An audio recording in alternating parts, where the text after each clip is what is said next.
போகிறோம். Praise the Lord. ஹல்லேலூயா சொல்லுங்கள், சத்தமாக சொல்லுங்கள். இன்றைக்கி ஒரு அற்புதமான தேவனுடைய வார்த்தையை தியானிக்க போகிறோம். அது என்னென்னா, உள்ளவனும் இல்லாதவனும். இன்றைக்கி என்ன வார்த்தை? உள்ளவனும் இல்லாதவனும். இப்போ அதில் சொல்லப்போனால் மத்தேயு 13:12 சொல்லுது. என்ன சொல்லுது? உள்ளவன் எவனோ அவனுக்கு கொடுக்கப்படும், பரிபூரணமும் அடைவான்.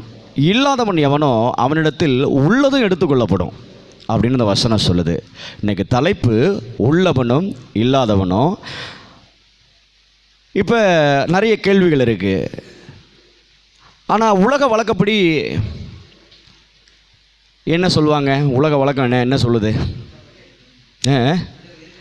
இல்லாதவனுக்கு கொடுக்கணும், இருக்கிறவன்கிட்ட வாங்கணும், எடுக்கணும். இதுதான் உலக வழக்கம். இப்போ இயேசு கிறிஸ்து வழக்கத்துக்கு மாறாக சொல்கிறாரா, இல்லை நாம் தப்பாக புரிஞ்சிருக்கிறோமா? இப்போ எது உள்ளவன், எது இல்லாதவன், எதில் பரிபூரணம் அடைவான், எது எடுத்துக்கொள்ளப்படும்? இப்படி நிறைய கேள்விகள் இருக்குது. நிறைய கேள்விகள் இருக்கா இல்லையா? ஏகப்பட்ட கேள்விகள் இருக்குது இந்த வசனத்துக்குள்ளே. இப்போ இந்த வசனத்தை பரிசுத்த ஆவியானவர் உதவி இல்லாமல் நாம் தியானித்தோம் என்றால் இது ஒன்றுமே புரியாது, விளங்காது.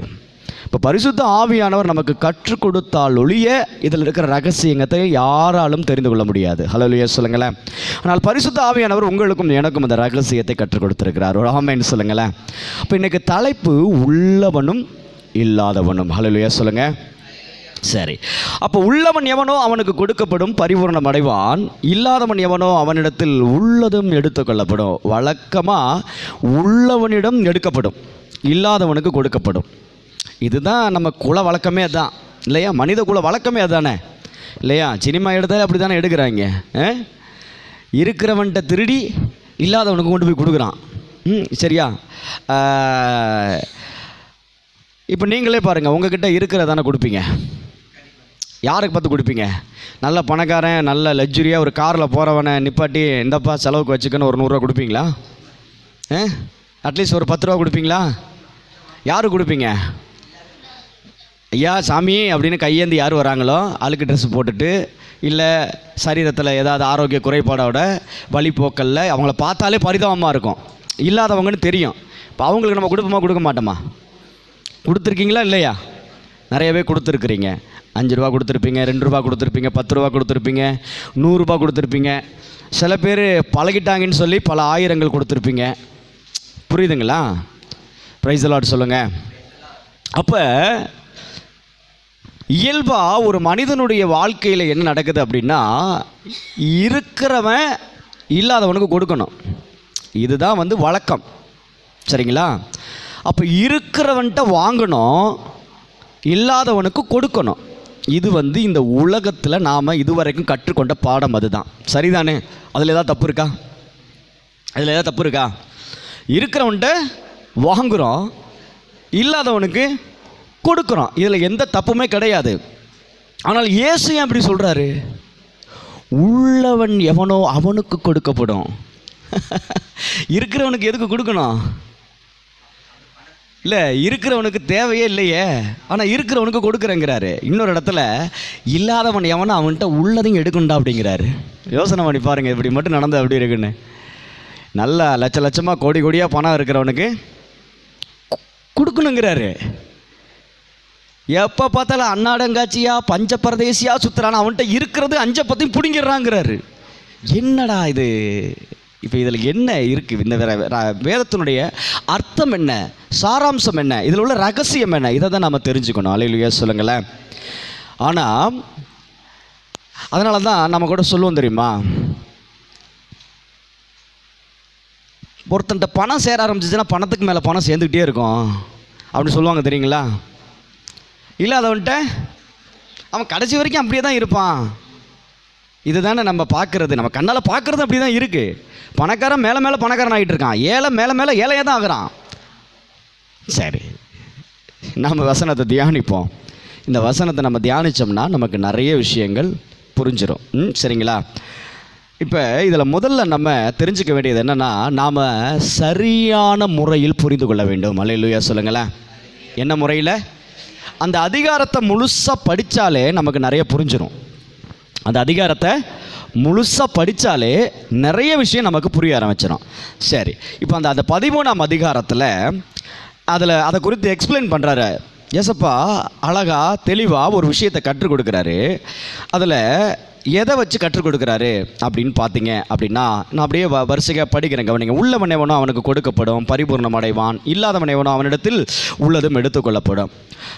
இப்போ எதுக்கு இதை சொல்கிறாரு அப்படின்னா, அவர்கள் கண்டும் காணாதவர்களாயும் கேட்டும் கேளாதவர்களாயும் உணர்ந்து கொள்ளாதவர்களாயும் இருக்கிறபடியினால் நான் ஓமைகளாக அவர்களோட பேசுகிறேன்ப்பா. ஏசாயா தீர்க்க தரிசனம் அவர்களிடத்தில் நிறைவேறுகிறது. அதாவது காதார கேட்டும் உணராதிருப்பார்கள், கண்ணார கண்டும் அறியாதிருப்பார்கள்.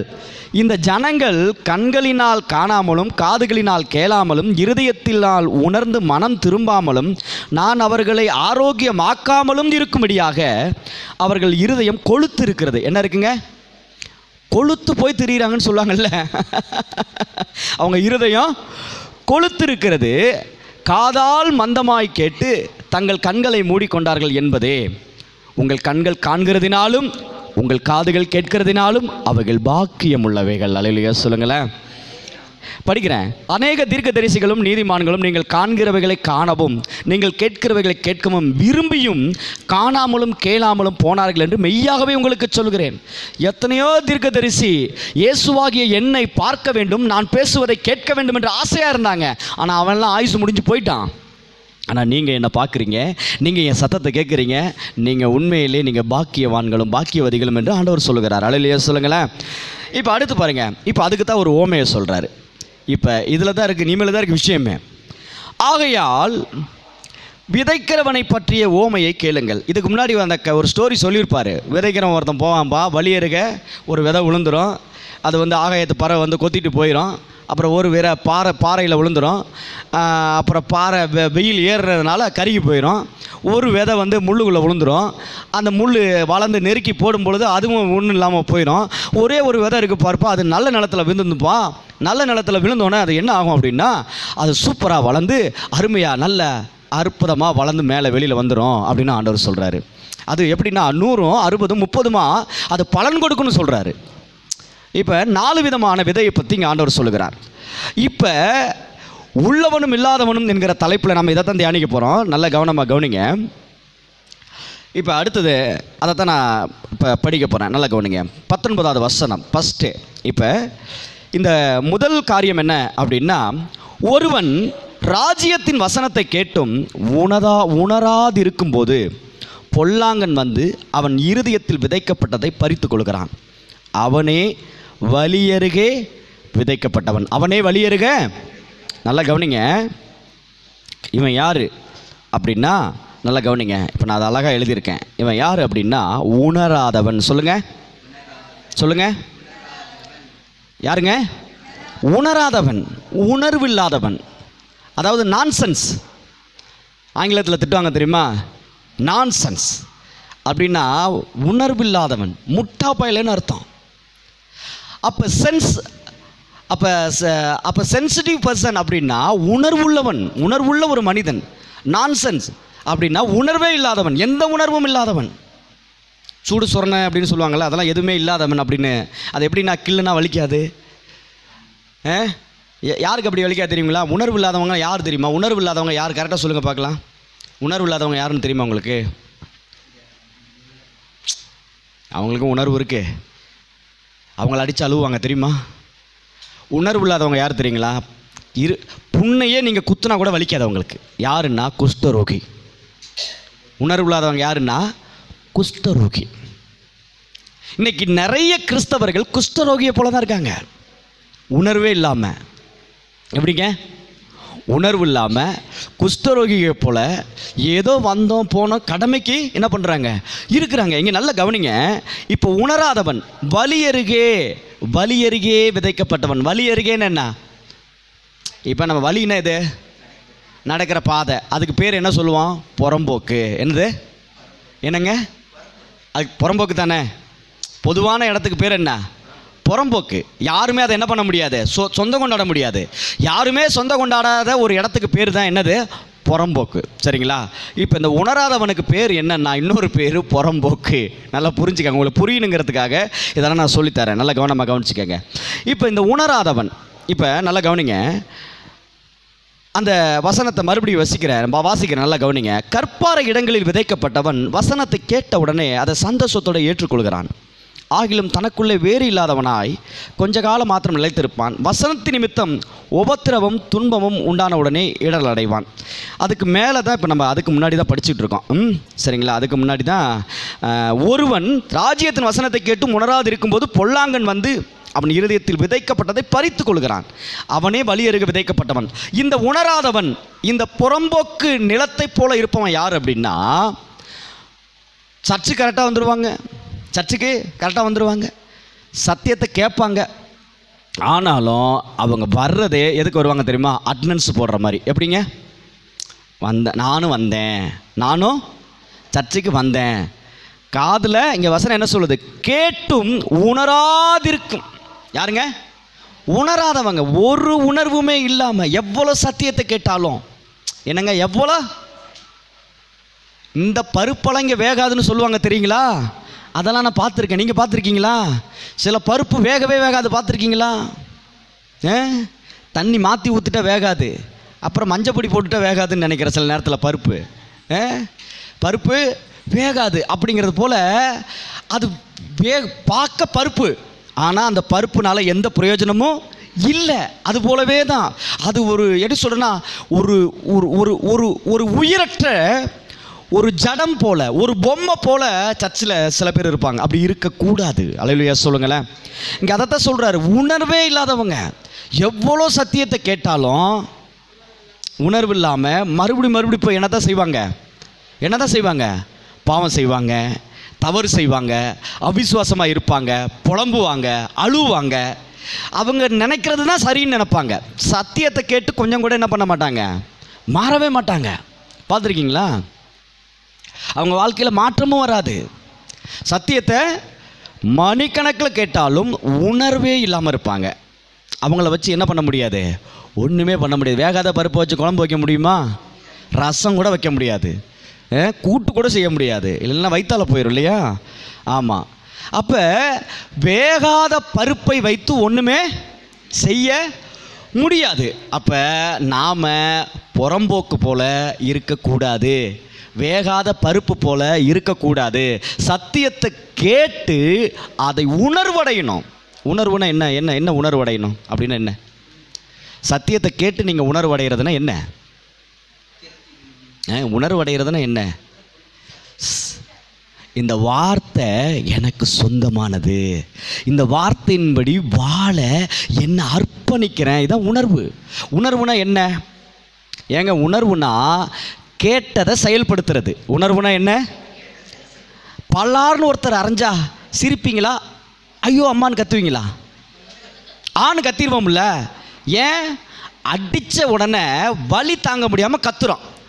என்ன, எதனால் கத்துறோன்னா, உணர்வின் நிமித்தம், வலி என்கிற உணர்வு உள்ள ஏற்பட்டோன்னா தான் ஆன்னு கத்துறோம். அதே போல் கத்துறது வெளியில் தெரியுதா இல்லையா? உணர்வுங்கிறது வெளிப்படுத்த வேண்டியது. வலி தாங்க முடியாமல் கத்துறதுங்கிறது வெளிப்படையாக கத்துறது. அதுபோல் வசனத்தை கேட்டு வெளிப்படையாக நம்ம என்ன பண்ணணும்? செயல்பட ஆரம்பிக்கணும்.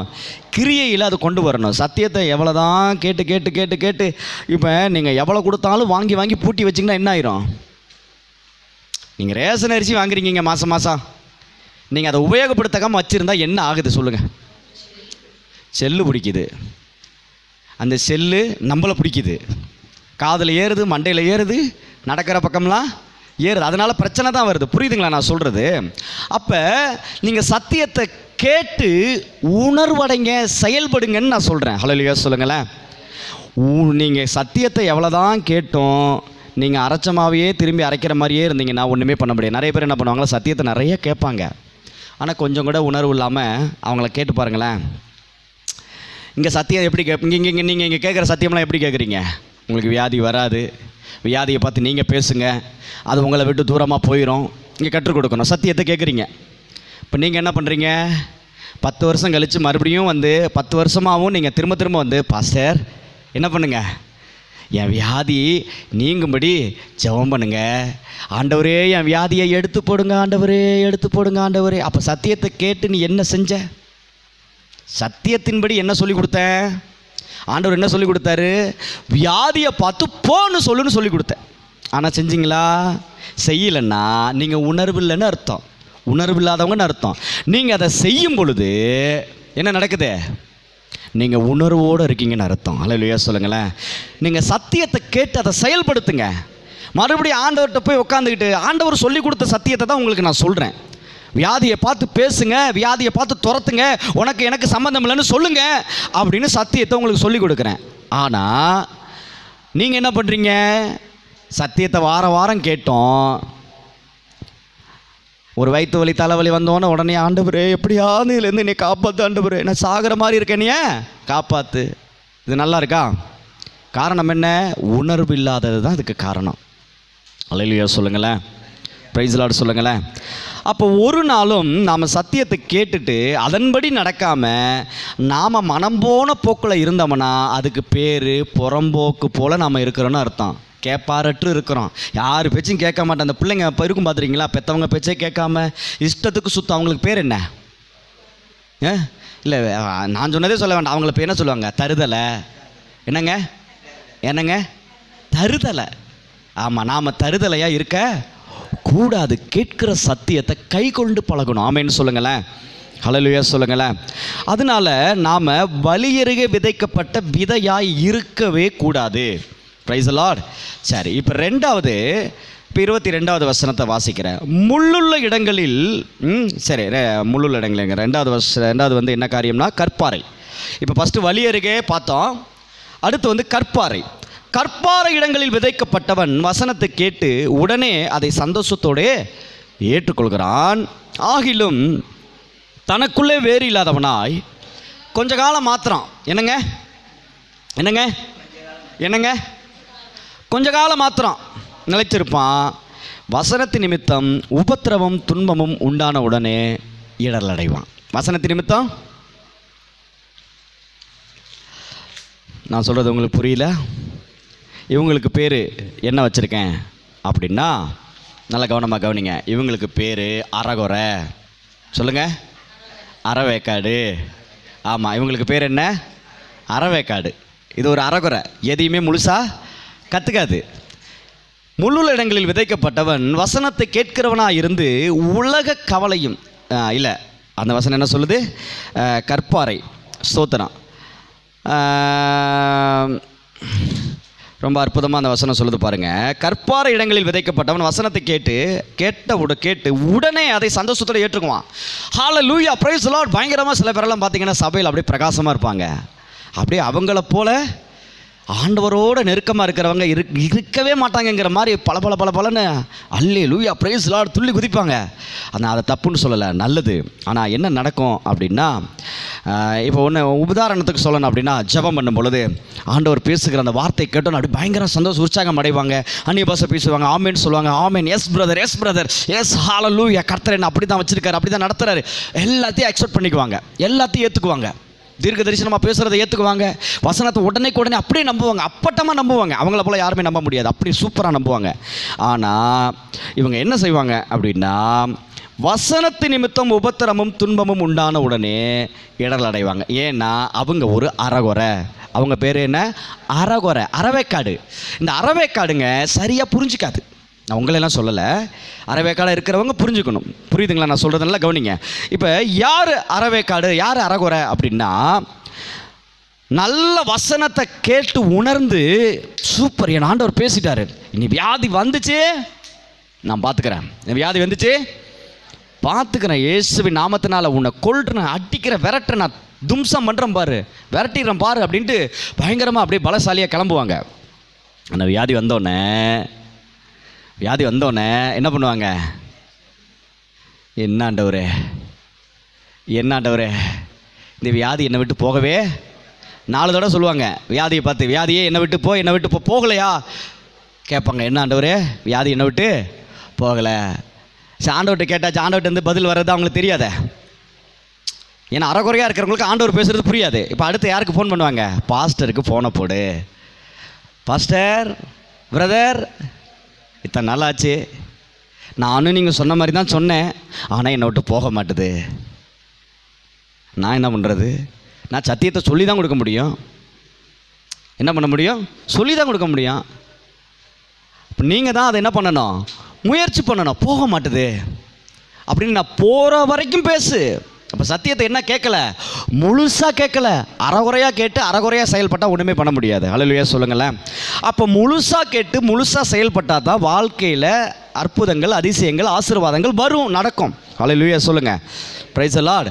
அப்போ பிரியமான தேவ பிள்ளைகளே, நீங்கள் ஒன்றை தெளிவாய் புரிந்து கொள்ள வேண்டும். நிறைய பேர் பார்த்தீங்கன்னா இந்த உலக கவலை அங்கே என்ன சொல்லுது பாருங்கள். எது அங்கே அவங்கள போட்டுதுன்னா, வசனத்து நிமித்தம் துன்பம் உண்டான உடனே, வசனத்து நிமித்தம் ஆண்டவர் சொல்லிட்டாரு. என்னங்க?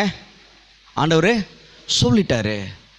இப்போ ஆண்டவர் சொல்லிட்டாரு, எப்போவோ சொல்லிட்டாரு கனகராஜனுக்கு, உன் கண்களில் பார்வை வரும், பேசிட்டார். சரியா? இப்போ இது வரைக்கும் அவருக்கு பார்வை இல்லை. சரியா? குறைவாக தான் இருக்குது. ஆரம்பத்தில் இருந்ததுக்கு இப்போ நிறையா கொஞ்சம் மாற்றங்கள் இருக்குது, ஆனால் குறைவாக தான் இருக்குது. இப்போ அவருக்குள்ளே ஒரு கேள்வி. இப்போ வசனம் சொன்னிச்சே ஆண்டவர் என்ன சுகமாக்கிட்டாருன்னு, எனக்கு ஏன் என்ன சுகமாகலை அப்படின்னு சொல்லி அவர் கவலைப்பட ஆரம்பிச்சிட்டாருன்னா அங்கே ஹீலிங் நடக்காது. நிறைய பேர் இன்றைக்கி கற்பாறையில் விழுந்த விதையை போல இப்படி தான் இருக்கிறாங்க. ஆமாம், நிறைய பேர் எனக்கு ஃபோன் பண்ணி கேட்பாங்க, பிரதர், ஆண்டவர் என்னோட பேசினார், ஆண்டவர் எனக்கு வாக்குத்தத்தம் கொடுத்தாரு, ஆண்டவர் எனக்கு அப்படி செய்வேன் இப்படி செய்வேனெல்லாம் சொல்லியிருக்காரு, ஆனால் என் வாழ்க்கையில் எதுவுமே இன்னும், ஏன் பிரதர் எனக்கு மட்டும் இப்படி, என் வாழ்க்கையில் இது மாறவே மாறாதா, இப்படி கேள்வி கேட்குறாங்களே, அவங்களுக்கு தான் சொல்கிறேன், நீங்கள் கற்பாறையில் விழுந்த விதையை போல தயவு செய்து இருக்காதீங்க. ஏன்னா அறகுறை விசுவாசம் எப்போவுமே சக்ஸஸ் ஆகாது. அறகுறை விசுவாசம் என்றைக்குமே வாழ்க்கையில் நல்லதை செய்யாது. இல்லையா சொல்லுங்களேன். அப்போ புறம்போக்கும் உதவாது, அறவேக்காடும் உதவாது. புரிஞ்சுக்கங்க. அல்லேலூயா சொல்லுங்கள். பிரியமான தேவ பிள்ளைகளே, அப்போ கற்பாறை இடங்களில் விதைக்கப்பட்ட ஒரு அறகுறை, ஒரு அறவேக்காடாக நாம் இருக்கக்கூடாது. வசனத்தை கேட்டு உணர்ந்த பிறகும் மறுபடியும் என்ன பண்ணக்கூடாது? பழைய நிலைமைக்கு போய் நிற்கக்கூடாது. அது எங்கள் ஊர் பொம்மை பார்த்துருக்கீங்களா? தஞ்சாவூர் பொம்மை, தலையாட்டி பொம்மை பார்த்துருக்கீங்களா? சட்டி மாதிரி இருக்கும். நிறைய பேர் இந்த தலை தனியாக கை தனியாக ஆடுறது சொல்லுவாங்க. அது இல்லை, தலையாட்டி பொம்மைன்னா சட்டி மாதிரி இருக்கும், இப்படி ரவுண்டாக. அது மேலே ஒரு படம் இருக்கும். சரிங்களா? அந்த பொம்மையை எந்த பக்கம் ஆட்டி விட்டாலும் மறுபடியும் நேராக நிற்கும். இப்போ அதுபோல தான் இன்றைக்கி நிறைய பேர் சத்தியத்தை கேட்டு உணர்வு அடைந்து நான் கை கொள்ளணும்னு நிற்கிறாங்க, ஆனால் மறுபடியும் பழைய இடத்துக்கு நிற்கிறாங்க. ஆண்டவரே என்னை எப்படியாவது காப்பாற்ற ஆண்டவரே, ஆண்டவர் நீங்கள் சொன்னீங்களே எப்போ தான் ஆண்டவரே நிறைவேற்றுவீங்க? இவ்வளோ அவசரப்பட்டால் என்ன பண்ணுறது? ஆண்டவர் சொல்லிட்டாரு, நீ உறுதியா நில். அல்லேலூயா சொல்லுங்களேன். அப்போ கற்பாறையில் விழுந்த விதையை போல நாம் இருக்கக்கூடாது. அடுத்தது முள்ளுள்ள இடங்களில் விதைக்கப்பட்டவன். அடுத்தது இப்போ வழி இருக்க விதைக்கப்பட்ட பார்த்தாச்சு. ரெண்டாவது கற்பாறை பார்த்தாச்சு. இப்போ மூணாவது முள்ளுள்ள இடங்களில். என்னங்க? சத்தமாக சொல்லுங்கள். என்னது? இப்போ முள்ளுள்ள இடங்களில். இப்போ முள்ளுள்ள இடங்களில் விதைக்கப்பட்டதுன்னா என்ன அப்படின்னா, வசனத்தை கேட்கிறவனாக இருந்து உலக கவலையும் ஐஸ்வர்யத்தின் மயக்கமும் வசனத்தை நெருக்கி போடுகிறதுனால் அவன் பலனற்று போவான். இப்போ வசனத்தை பார்த்திங்க அப்படின்னா கேட்குறவனாக இருப்பான், வசனத்தை கேட்குறவனாக இருப்பான். இவன் வாழ்க்கையில் என்ன வரும்னா கவலை, மயக்கம். என்னங்க? என்னன்னா உலக கவலை. என்ன கவலை சொல்லுங்கள்? என்ன கவலை? இன்னொன்று ஐஸ்வர்ய மயக்கம். இன்னொன்று என்னங்க? ஒன்று கவலை, இன்னொன்று மயக்கம். அவனுக்கு பேர் என்ன வச்சுருக்கேன் தெரியுமா? பயந்தாங்குழி. என்னங்க? என்னங்க? பயந்தாங்குழி. ரொம்ப பயந்தவன், தொட்டத்துக்கெல்லாம் பயப்படுவான். இவன் சர்ச்சுக்கு வருவான், வசனத்தை கேட்பாங்க, ஆனால் இவங்களுக்கு என்னென்னா உலக கவலை. உலக கவலை என்ன தெரியுமா? பக்கத்து வீட்டில் மட்டும் காய்ச்சல்னால ஒருத்தர் இறந்துட்டாங்கன்னா இவனுக்கு பீதி ஆயிரும், பேதி ஆயிரும். இந்த காய்ச்சல் நமக்கு வந்துருமோ, நாமளும் காய்ச்சலில் செத்துருவோமோ, நமக்கும் இந்த மாதிரி வந்துருமோ, அவனுக்கு கொரோனா வந்தால் இவனுக்கு கொரோனா வரும்னு பயம். சொல்ல புரியுதுங்களா? எல்லாமே இருக்குது. சர்ச்சுக்கு வருவான், கரெக்டாக இருப்பான், சத்தியத்தை கேட்பான், ஆனால் என்ன பண்ணலை? உணர்வடையில். இப்போ இந்த 3 கேட்டகரியுமே யாருன்னா உணராதவங்க, சென்ஸ் இல்லாதவங்க, உணர்ச்சியே இல்லாமல் ஏதோ ஜடம் போல் பொம்மை மாதிரி ஆலயத்துக்கு வந்து போகிறவங்க, அவங்களால ஆலயத்துக்கும் பிரயோஜனம் இல்லை, அவங்களுக்கும் பிரயோஜனம் இல்லை. புரியுதுங்களா நான் சொல்கிறது? புரியுதா புரியலையா? ஹல்லேலூயா சொல்லுங்கள். அப்போ நல்லா கவனிங்க. இப்போ இந்த மூணாவது காரியம் என்னென்னா, இவன் ஒரு பயந்தாங்குழி. இவன் என்ன பண்ணுவான்னா, உலக கவலை, வியாதியை பார்த்து பயம், உலகத்தில் என்னென்ன நடக்குதோ எல்லாத்தையும் பார்த்து நமக்கு நடந்துருமோன்னு பயத்தோடையே வாழுவான். இது யாருன்னா முள்ளுக்குள்ளே கிடக்கிறவன் போல், முள்ளுக்குள்ளே கிடக்கிற விதையை போல். அடுத்து ஐஸ்வர்ய மயக்கம். நீங்கள் நிறைய பணக்காரங்க பாருங்கள், பயத்தோடையே தான் வாழ்வாங்க. எவ்வளோ சொத்து பத்து நல்லா வசதியாக கோடீஸ்வரர்களை பாருங்கள், அவங்க வாழ்க்கையில் பயம் ஒன்று தான் அவங்கள சுற்றி இருக்கும். பயத்தோடையே வாழ்வாங்க. நல்லா புரிஞ்சுக்கங்க. இந்த பயம் இருக்கவே கூடாது. ஏதாவது ஆயிருமோ, ஏதாவது நடந்துருமோ, ஏதாவது பண்ணிருமோ, ஒன்றும் நடக்காது. அல்லேலூயா சொல்லுங்கள். நீங்கள் தேவனுடைய பிள்ளையாக இருக்கணும் முதல்ல. அதுக்கு தான் இப்போ நான் சொல்லிக்கிட்டே வரேன். அல்லேலூயா. இந்த பயந்தாங்குழியை வச்சுக்கிட்டலாம் ஒன்றுமே இவங்களுக்கெல்லாம் கொடுத்து என்ன பண்ணுறது? புறம்போக்கிட்ட கொண்டு போய் 1 கோடி ரூபா கொடுத்து என்ன பண்ணோம்? உணர்வே இல்லாதது என்ன பண்ணோம்? பாவத்தில் கொண்டு போய் அழிச்சிடும். அந்த காசை ஏமாந்து போயிடும். நான் சொல்கிறது புரியுதுங்களா? அறவே காட்டுட்ட கொண்டு போய் ஒரு விஷயத்தை கொடுத்தா என்ன பண்ணோம்? சொல்லுங்கள். அறவே காட்டுட்ட டீயே போட தெரியாதுட்ட ஆம்லேட்டு போடுன்னு முட்டையை கொடுத்தா எப்படி ஆம்லேட்டு போடும்? நீங்களே சொல்லுங்கள். அப்புறம் என்ன பண்ணோம்? இப்போ நான் சொல்கிறது புரியுதா என்ன சொல்ல வரேன்னு? ஏன் உள்ளவன்ட்ட எடுக்கப்படுதுன்னு தெரியுதா? நீ கொஞ்சம் நஞ்ச உங்ககிட்ட இருந்தால் கூட நீ உருப்படியாக எதுவும் செய்ய மாட்டே, நீ கொண்டான்னு வாங்கிக்கிறாரு. அல்லேலூயா சொல்லுங்களேன். அடுத்து மூணாவது, பயந்தவங்ககிட்ட கொடுத்து ஒன்றுமே பண்ண முடியாது. எல்லாத்துக்கும் பயப்படுறான். கடைசியில் என்ன பண்ணுவான்? பயந்துட்டு எல்லாத்தையும் விட்டுட்டு ஓடி போயிடுவான். அவன் கையில் கொடுத்து என்ன பண்ணுறது? ஒன்றுமே பண்ண முடியாது. சரிங்களா? சரி, இப்போ கடைசியாக ஒரு விஷயத்தை படிப்போம். நல்ல நிலத்தில் விதைக்கப்பட்டவனோ என்னங்க? என்ன நிலத்தில்? இப்போ வழியருக விதைக்கப்பட்டதை பார்த்தாச்சு, கற்பாறையில் விதைக்கப்பட்டதை பார்த்தாச்சு, முள்ளுள்ள இடங்களில் விதைக்கப்பட்டதை பார்த்தாச்சு. இப்போ நாலாவது, நல்ல நிலத்தில் விதைக்கப்பட்டவனோ வசனத்தை கேட்கிறவனும் உணர்கிறவனுமாக இருந்து 100ஆகவும் 60ஆகவும் 30ஆகவும் பலன் தருவான். ஹல்லேலூயா சொல்லுங்களேன். இங்கே மல்டிபிள் ஆகிட்டே இருக்கும். இங்கே என்னடா இது பெருசுலேருந்து சின்னதாகுது? 100, 60, 30. நீங்கள் மல்டிபிள் பண்ணி பாருங்கள். 100 × 30, 100 × 60, 60 × 30 அப்படி கணக்கு பண்ணி பாருங்கள், வேறு லெவலில் இருக்கும். ஹல்லேலூயா சொல்லுங்களேன். அப்போ இங்கே வார்த்தை என்ன சொல்லுகிறது அப்படின்னா, நல்ல நிலத்தில் விதைக்கப்பட்டவன் யார் என்றால் வசனத்தை கேட்டு உணர்வடைகிறவன். வசனத்தை கேட்டு ஆமாம், வசனத்தை கேட்டு உணராதவன், வந்தானுக்கு வந்தான் போனானுக்கு போனான்னு இருக்கிறவன் புறம்போக்கு. சரியா? வசனத்தை கேட்டு சந்தோஷமாக ஏற்றுக்கொண்டு என்ன பண்ணுறவன்? அடுத்து நல்லா கவனிங்க. என்ன பண்ணுறவன்? அவன் யாருன்னா, நல்ல கவனமாக கவனிச்சுக்கங்க. என்ன பண்ணுவான் அப்படின்னா, அவன் அறகுறை, பாதி கை கொள்ளுவான், பாதியை கை கொள்ள மாட்டான். அவனும் உணராதவன், அவனை வச்சு ஒன்றுமே பண்ண முடியாது. மூணாவது என்ன விஷயம் அப்படின்னா, முள்ளுள்ள இடங்களில் விதைக்கப்பட்டவன். இவனும் வசனத்தை கேட்பான், உணர்றது போல் நடிப்பான ஒளி, ஆனால் உணர மாட்டான். ஆனால் இவன் யார்? இவன் ஒரு பயந்தாங்குழி. இப்போ இவங்க 3 பேரை வச்சு ஒன்றுமே பண்ண முடியாது. இந்த 3 பேராக நீங்கள் இருக்கவே கூடாது. நீங்கள் வழியருக விதைக்கப்பட்ட விதையாகவும் இருக்கக்கூடாது, நீங்கள் கற்பாறையில் விழுந்த விதையாகவும் இருக்கக்கூடாது, முள்ளுள்ள இடங்களில் விதைக்கப்பட்ட விதையாகவும் இருக்கக்கூடாது. நீங்கள் யாராக இருக்கணும்னா நல்ல நிலத்தில் விதைக்கப்பட்ட விதையாக இருக்கணும். இப்போ நாம் வசனத்தை கேட்டு என்ன பண்ணணும்? சொல்லுங்கள், என்ன பண்ணணும்? சத்தமாக சொல்லுங்கள். வசனத்தை கேட்டு. சரி, எந்த வசனத்தை கேட்டு உணரடையணும்? எந்த வசனத்தை கேட்டு உணர்வடையணும்? இப்போ அதுதான் முக்கியம். எந்த வசனத்தை கேட்டு உணரணும்? இப்போ அந்த அதிகாரத்திலே தான் இருக்குது. எந்த வசனத்தை கேட்டு உணரணும்? எந்த வசனத்தை கேட்டு உணரணும்? எல்லா வசனத்தையும் கேட்டு உணர்வடைஞ்சால் நீங்கள் என்ன பண்ணுறது? வெட்டினா குத்துனா தலையை வெட்டி தலையில் எடுத்து கொண்டு வந்தா எல்லாம் தான் இருக்குது. எல்லா வசனத்தையும் கேட்டு நீங்கள் உணர்வடைஞ்சால் என்ன பண்ணுறது?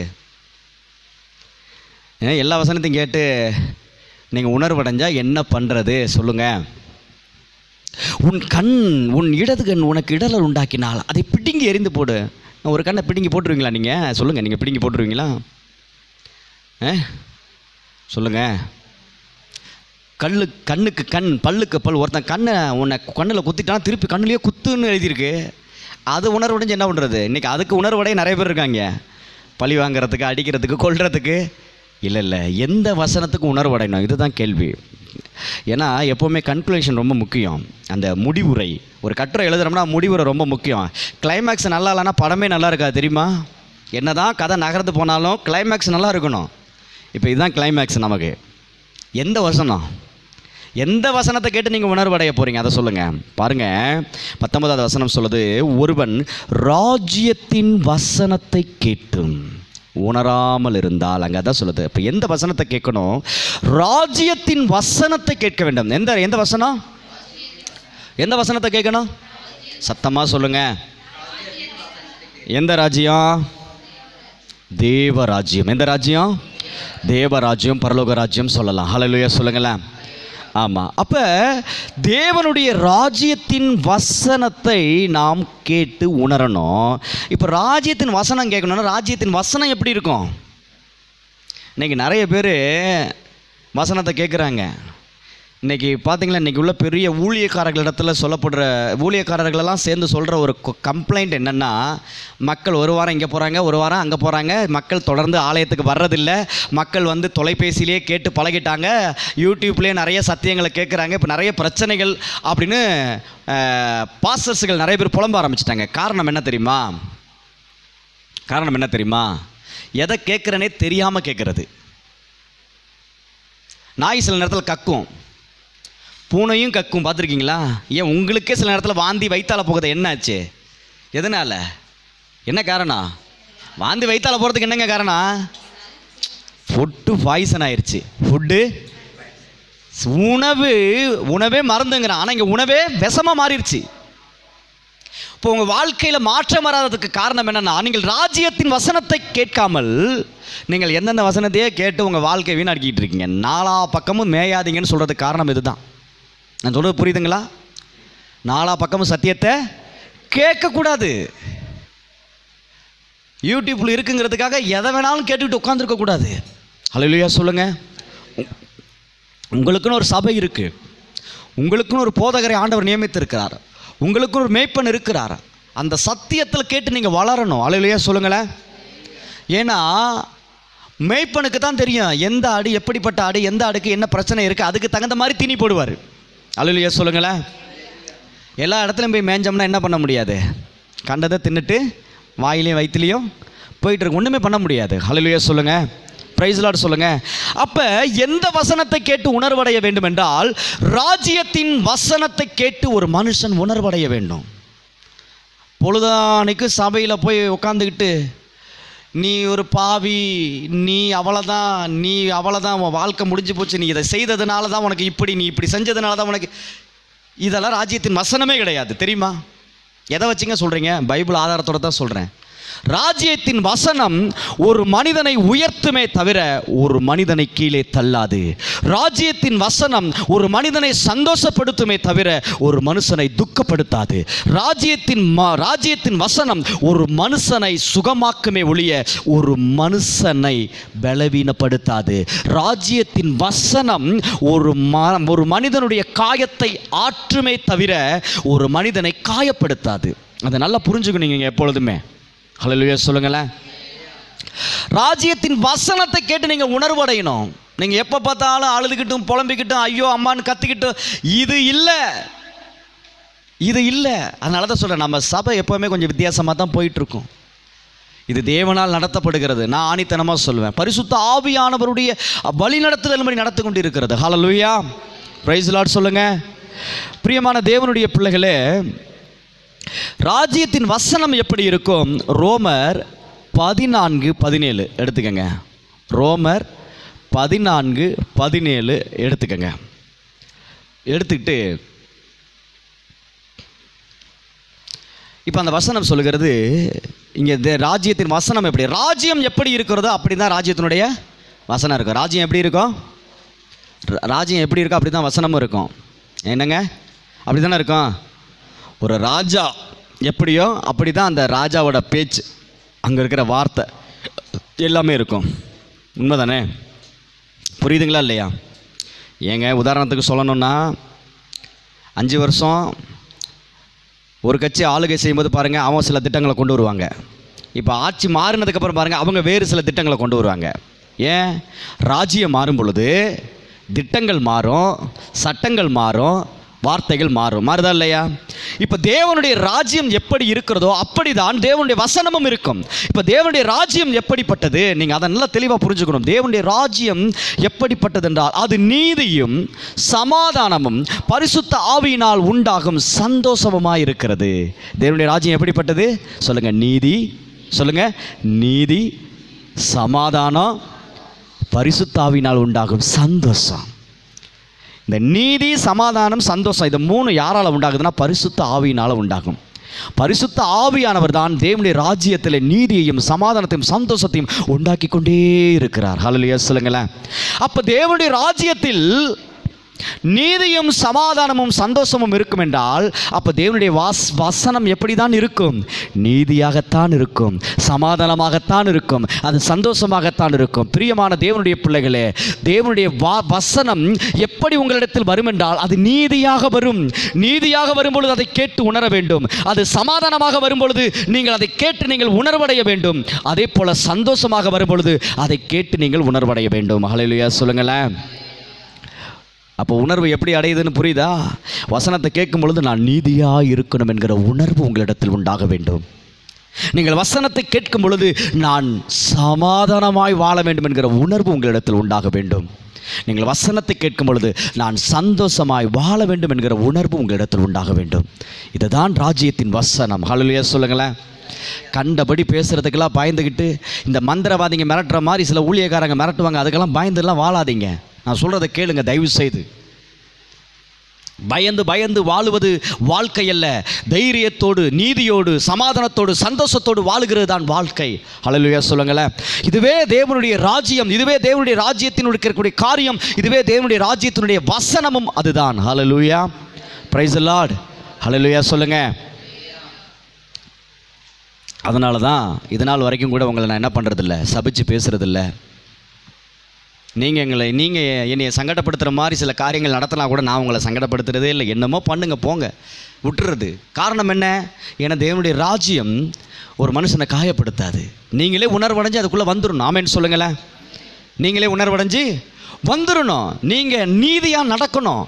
தேவனுடைய வசனத்தை கேட்டு, ஆமாம் என் ஆண்டவர் சொல்கிறாரு, பொய் சொல்லக்கூடாதுங்கிறாரு, கெட்ட வார்த்தை பேசக்கூடாதுங்கிறாரு, பாவம் செய்யக்கூடாதுங்கிறாரு, கண்டிப்பாக நான் இப்படி நீ வாழ போகிறேன், இது நீதி. வசனத்தை கேட்டு உணர்வடைந்து நீங்களே ஆட்டோமேட்டிக்காக நீங்கள் என்ன பண்ணிக்கணும்? சரியாயிக்கணும். அவ்வளோதான். தேவனுடைய வசனத்தை கேட்டு உணர்வடைகிறது. அடுத்து சமாதானம். சமாதானம் உண்டாகத்தான் இந்த விஷயத்தெல்லாம் சொல்கிறாரு. உங்களுக்கு சமாதானம் வேணுமா? யாரையாவது மன்னிக்காமல் இருந்தீங்கன்னா மன்னிச்சிருங்க. உங்களை சபிக்கிறவர்களை ஆசீர்வதிங்கன்னு சொல்கிறாரு. உங்கள் இருதயத்துக்குள்ளே ஒரு சமாதானம் கிடைக்காம ஒரு மாதிரியாக போட்டு உங்களை அப்படியே உருக்குதுன்னா காரணம் என்னென்னா சமாதானம் இல்லை உங்ககிட்ட. அப்போ இந்த சமாதானம் உண்டாகணும்னா நீங்கள் மன்னிக்கணும். ஹல்லேலூயா சொல்லுங்க. இங்கே தேவனுடைய ராஜ்யத்திலேருந்து புறப்படுகிற வார்த்தையெல்லாம் அவ்வளோ சூப்பராக இருக்கும். ஹல்லேலூயா. இன்னமும் கிறிஸ்தவர்கள் எப்படி ஜெபம் பண்ணிட்டு இருக்காங்க தெரியுமா? ஆண்டவரே அவன் கை கால் வராமல் பண்ணும், அவனை காலி பண்ணிடும், அவனை சாகடிச்சிடும். நிறைய பேர் வீணா விளங்காமல் போகணுன்னே ஜெபம் பண்ணிட்டு இருக்காங்க. இவங்க ஜெபத்தை ஆண்டவர் கேட்பாரா, பிசாசு கேட்பானா?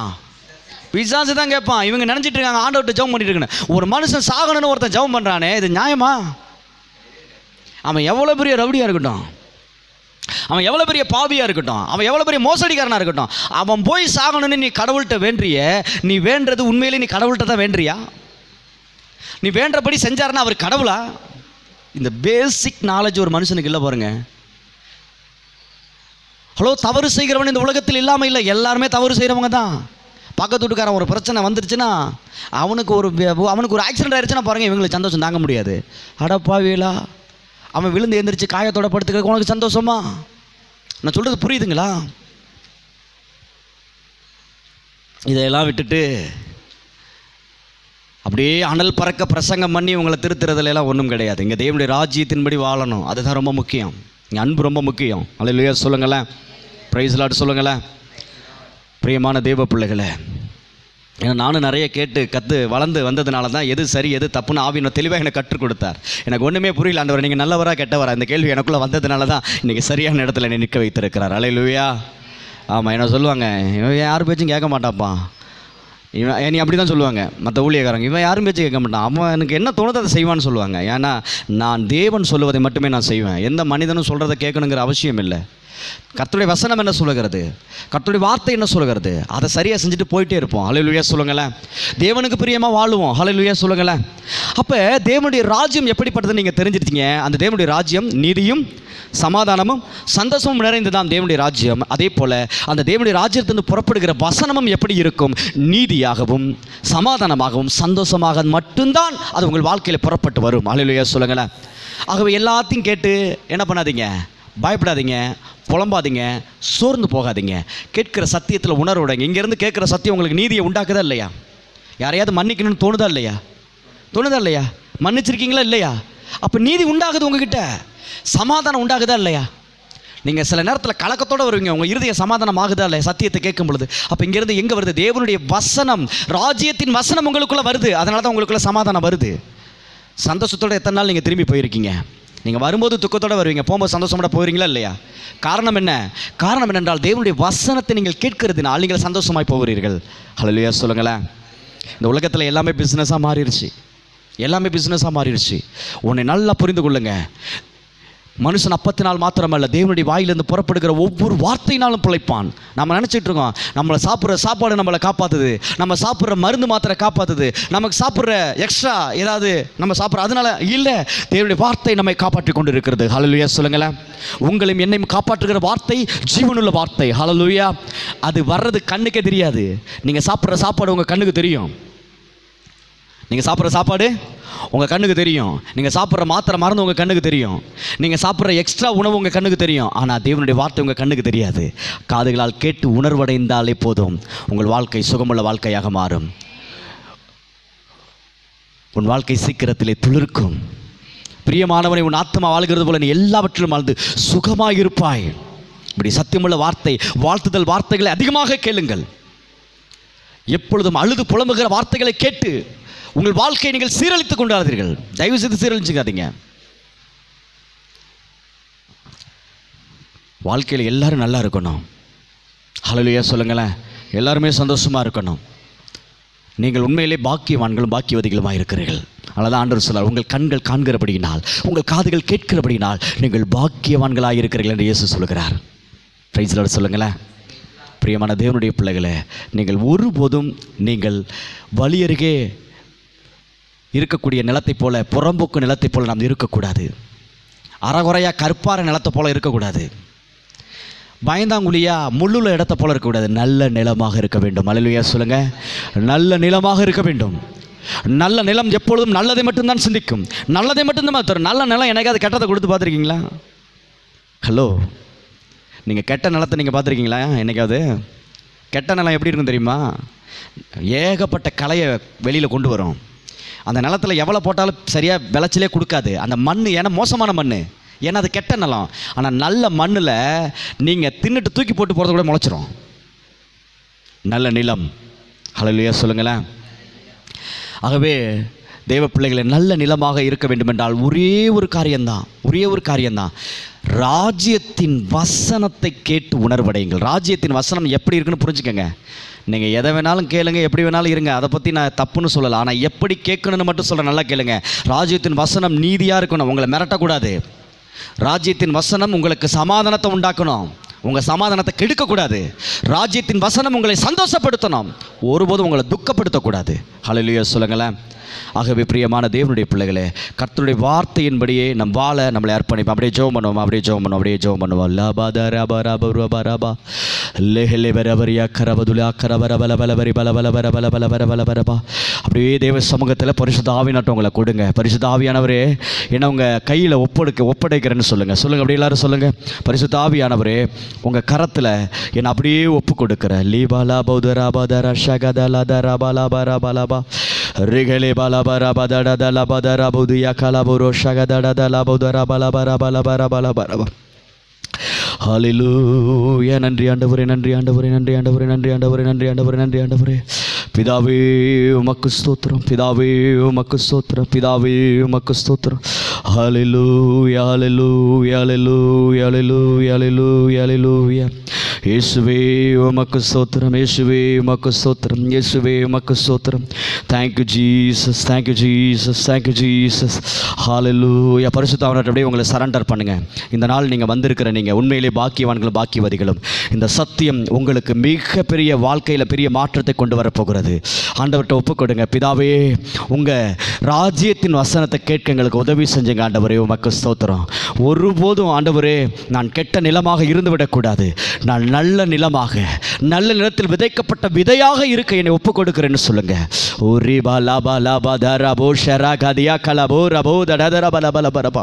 உங்கள் பிள்ளைகள் வாழ்க்கையில் நீதி உண்டாகட்டும், சமாதானம் உண்டாகட்டும், சந்தோஷம் உண்டாகட்டும். ரேபா ஷேகேலே மஹந்தரியா கலபலபரபலபரபா. வசனத்தை கேட்டு நாங்கள் உணர்வு உள்ளவர்களாய் எங்களை மாற்றும் ஆண்டவரே. நாங்கள் உணர்வடைய செய்யும் ராஜ்யத்தின் வசனம் எங்களை உணர்வடைய செய்யட்டும். நாங்கள் வசனத்தை கேட்டு உணர்வில்லாதவர்களாய் ஒரு நாளும் இருந்து விடக்கூடாது. உணர்ந்து அதை கைகொள்ளுகிற பிள்ளைகளாய் மாற்றும் ஆண்டவரே. வசனத்துக்கு கீழ்ப்படுகிற பிள்ளைகளாய் மாற்றும் ஆண்டவரே. வசனம் என்ன சொல்லுகிறதோ அதன்படி வாழ எங்களை அர்ப்பணிக்கிறோன்னு சொல்லுங்க. தயவு செய்து வசனத்துக்கு நீங்கள் உங்களை அர்ப்பணிங்க. தினந்தோறும் உங்களுக்கு வாட்ஸ்அப்பில் கூட தேவனுடைய வார்த்தை டெய்லி வருது. அதில் ஒவ்வொரு நாளும் எவ்வளோ உண்மையிலே சிறப்பு மிக்கதாய் பரிசுத்த ஆவியானவர் நம்ம கற்றுக்கொண்டு கொடுத்து கொண்டு வருகிறார். அநேகர் சாட்சி சொல்கிறாங்க. ஒவ்வொரு நாளும் ஒவ்வொருத்தரும் மெசேஜ் பண்ணுறாங்க, கூப்பிட்டு சொல்கிறாங்க, பிரதர் பாஸ்டர் எனக்கு இந்த வசனம் ரொம்ப ஆறுதலாக இருந்துச்சு, எனக்காகவே பேசுகிறது மாதிரி இருந்துச்சு, என்ன அப்படியே மரண படுக்கையிலேருந்து தூக்கி உட்கார வச்சுச்சுன்னு சொல்கிறாங்க. லேபா தூரியா காராபோ. காரணம் என்ன? நம்மிடத்திலிருந்து புறப்படுகிற பரிசுத்த ஆவியினுடைய தேவனுடைய ராஜ்யத்தின் வசனம் புறப்படுகிறது. லீபா லகா தெரியா கரபலோ பலபர பலபரபோ. ஓ, அந்த வசனம் நம்மை வாழ வைக்கிறதாக இருக்கிறது. தேவனுடைய வார்த்தை நம்மை வாழ வைக்கிறதாக இருக்கிறது. தேவனுடைய வார்த்தைக்கு உங்களை ஒப்புக் கொடுங்க. வசனத்தின்படி நான் வாழுவேன், வசனத்தை கேட்டு நான் உணர்வடைவேன். இந்த வார்த்தை என் வாழ்க்கையிலே மிகப்பெரிய மிகப்பெரிய அற்புதங்களை கொண்டு வரும் என்று நீங்கள் விசுவாசிங்க. லீகா பௌல ரபோ ஷகாத்தரபரபா. பிதாவே இந்த வார்த்தையின்படி நம்முடைய பிள்ளைகளை நடத்துங்க. கர்த்தர் பெரிய காரியங்களை செய்யுங்க. இயேசு கிறிஸ்துவின் விலையேறப்பட்ட நாமத்தில் ஜெபிக்கிறோம் ஜீவனுள்ள பரலோக பிதாவே. ஆமென், ஆமென்.